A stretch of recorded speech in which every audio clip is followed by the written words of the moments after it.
আমার জামাই আমাকে জড়ায় ধরলো। আমাদের আস্তে আস্তে আমাদের শারীরিক সম্পর্ক হলো। পরের দিন সকালে আমি ব্যথায় উঠতে পারি না, আমার অনেক কষ্ট হয়।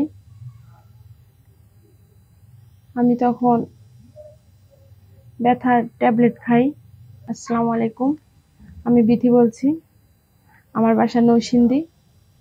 আমি আমার জীবনের কিছু সত্য ঘটনা আপনাদের সামনে নিয়ে আসছি প্রকাশ করার জন্য। তো আমার বয়স যখন 14 বছর, তখন আমার বাবা আমাকে বিয়ে দেয়।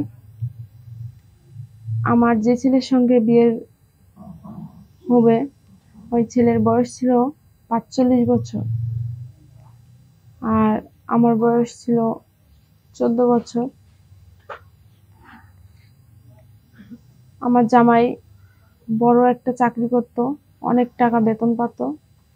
এই জন্য আমার বাবা লোভে পড়ে ওই ছেলের সঙ্গে আমার বিয়ে দেয়।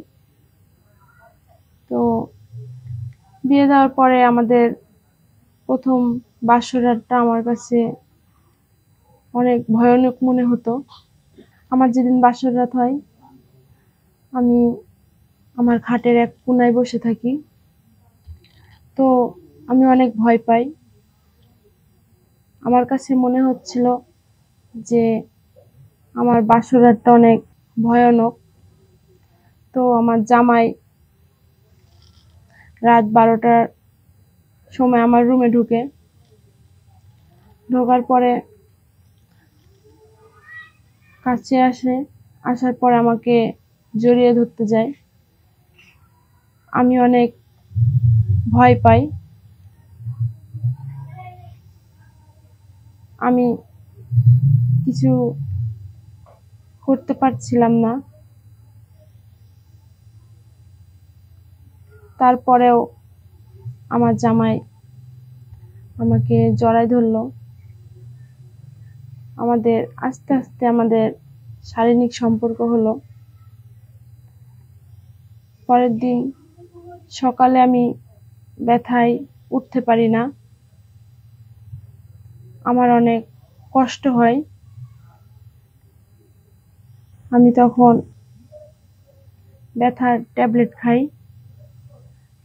এরকম ভাবেই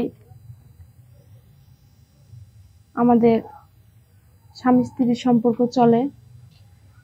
আমি অনেক ব্যথা বিষে থাকি, আমি সহ্য করতে পারি না। আমার বয়স অনেক কম ছিল। আমার বয়স যখন 25, তখন আমার জামাইয়ের বয়স 65। আর তখন আর আমার জামাই আমার যতটুক শারীরিক প্রাপ্ত ততটুকু আর আমার স্বামী আমাকে দিতে পারে না। তো আমার বাবা মায়ের উচিত ছিল যে আমার বয়সের সাথে ম্যাচ রেখে কোনো একটা ছেলের সঙ্গে আমার বিয়ে দেওয়ার। আমার বয়স যখন 14 বছর আর ছেলের বয়স 45 বছর, আমি তখন তো কিছুই বুঝতাম না। আর এখন যখন আমার বয়স 25, আমার জামাইয়ের বয়স এখন 65। ও আমাকে এখন আর আমার শারীরিক সুখ দিতে পারে না। এটা আমার বাবার ভাবা উচিত ছিল, কিন্তু আমার বাবা এটা ভাবে নাই। হ্যাঁ, টাকা পয়সা দেখে আমাকে কাটিয়ে দিয়েছে। তো আর আমার স্বামী তো আর আমাকে শারীরিক সুখ দিতে পারে না। এই জন্য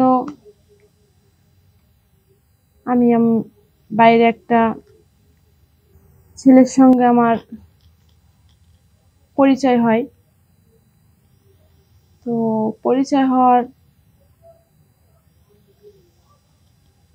আস্তে আস্তে আমাদের ভিতরে একটা রিলেশনের সম্পর্ক তৈরি হয়।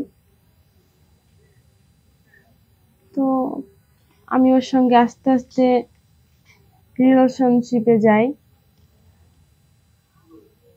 ওর সাথে আমার গভীর একটা সম্পর্ক হয়ে যায়। তো আমার জামাই আমাকে যেটা দিতে পারে না এখন, সেটা আমি ওর কাছ থেকে পাই। আমার জামাইয়ের এখন অনেক বয়স হয়ে গেছে, তো ও তো পারে না, কি করব। এই জন্য আমি ওই ছেলের সঙ্গে মিশি, ওর সাথে আমার শারীরিক সম্পর্ক সবকিছুই হয়ে যায়। তো এক সময় আমি চিন্তা করি যে আমার স্বামীকে আমি ডিভোর্স দিয়ে দেব। তো একদিন ওই ছেলে আমাকে বলল যে তুমি আমাকে বিয়ে করো। আমার স্বামী যে সুখটা দিতে পারে না, ওই সুখটা আমি বাইরে ওর কাছ থেকে নিই। আমার বাবা মায়ের উচিত ছিল যে আমার বয়সের সাথে মিল রেখে তারপরে আমাকে বিয়ে দেওয়া।